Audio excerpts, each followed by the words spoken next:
A gente costuma pensar em mudança como se fosse um grande evento, sabe? Um ponto de virada, quase de cinema. Mas, e se a verdadeira transformação não for um momento, e sim um processo? Um processo lento, quase invisível. Hoje, a gente vai analisar como são os hábitos e não as grandes decisões que constroem de verdade as nossas vidas. Vamos pensar naquela clássica resolução de ano novo. Aquilo é uma decisão. Um momento grandioso, cheio de intenção. Mas o que acontece lá pelo dia, sei lá, 15 de janeiro? É aí que o hábito entra em cena. São aquelas pequenas coisas que a gente faz no piloto automático, tipo escovar os dentes, ou já pegar o celular ao acordar. São elas que, de mansinho, definem o nosso caminho. E olha, muito mais do que aquela grande promessa lá do início. Então, o que é um hábito, afinal de contas? Imagina que ele é tipo o sistema operacional do nosso cérebro. São rotinas que, de tanto a gente repetir, começam a rodar em segundo plano, sabe?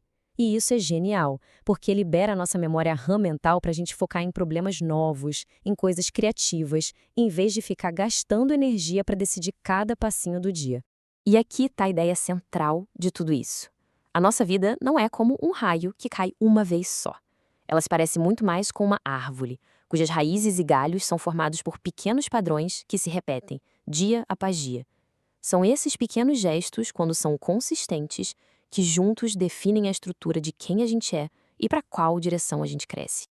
Ok, beleza. Se os hábitos são a base de tudo, por que é tão, mas tão difícil mudar um deles? Vamos mergulhar agora na força que esses padrões antigos têm sobre a gente. Para entender essa resistência, a gente pode buscar a ajuda do psicólogo Carl Jung. Ele percebeu uma coisa fundamental. A nossa mente é, por natureza, uma máquina de repetir padrões. E isso não é um defeito de fabricação, não. É uma estratégia de sobrevivência. Nosso cérebro é programado para economizar energia. E o jeito mais fácil de fazer isso é criando e seguindo os caminhos que ele já conhece. E isso nos leva a um ponto-chave sobre a mudança. O ato de construir alguma coisa nova na nossa vida, na verdade, é um ato de interrupção. Não se trata só de adicionar um comportamento novo. Se trata de quebrar um padrão que já existe, que já está lá consolidado. E o nosso cérebro, por natureza, vai resistir a essa interrupção. E por que essa resistência é tão forte? Porque o hábito antigo joga em casa, né? Ele já está totalmente integrado na rotina, exige quase zero esforço mental e, o mais importante, economiza a nossa preciosa energia. Quando um hábito antigo reaparece, não é um sinal de fraqueza ou falta de vontade. É só o nosso cérebro sendo eficiente, pegando o atalho que ele já conhece de cor. É a rota padrão. E é justamente por causa dessa resistência toda que a ideia de uma mudança rápida, perfeita, linear, é uma fonte enorme de frustração. A gente espera um progresso retinho, e quando ele não vem, a sensação é de fracasso. E aí, muitas vezes, vem a desistência.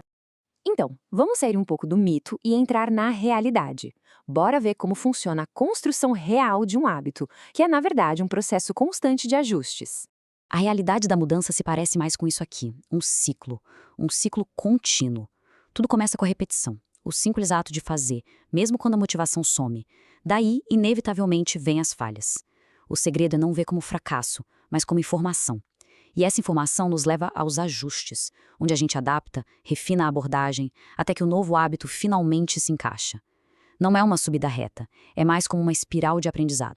E aqui a gente chega num ponto fundamental. Existe o hábito imposto, que é tipo decidir ir à academia todo dia porque tem que ir. É uma obrigação que vem de fora. E existe o hábito integrado, que é quando se encontra uma atividade física que dá prazer de verdade, seja dançar, caminhar, lutar, este tem um sentido pessoal. Sem essa conexão interna, um hábito vira só mais uma tarefa.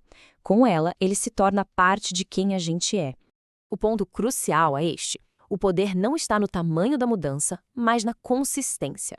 Pequenas ações, quando a gente consegue sustentar ao longo do tempo, geram um impacto real, acumulado. O grande segredo é ter paciência para continuar, mesmo quando o resultado ainda não dá para ver. E com essa ideia de consistência em mente, a gente chega na parte final, com a pergunta que talvez seja a maior ferramenta para qualquer processo de mudança. No fim das contas, todo esse processo pode ser resumido num único comando interno, que a gente repete sem cansar. Fazer novamente. Fazer novamente, mesmo quando não existe nenhuma garantia de que vai dar certo.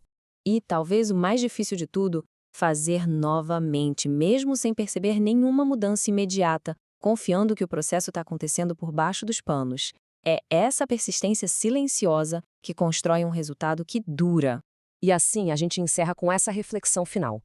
Aquilo que se está tentando mudar hoje está sendo tratado como uma decisão única, um evento isolado, ou como um pequeno hábito que precisa ser cultivado, ser sustentado dia após dia? A resposta para essa pergunta pode ser ela mesma, o verdadeiro ponto de virada.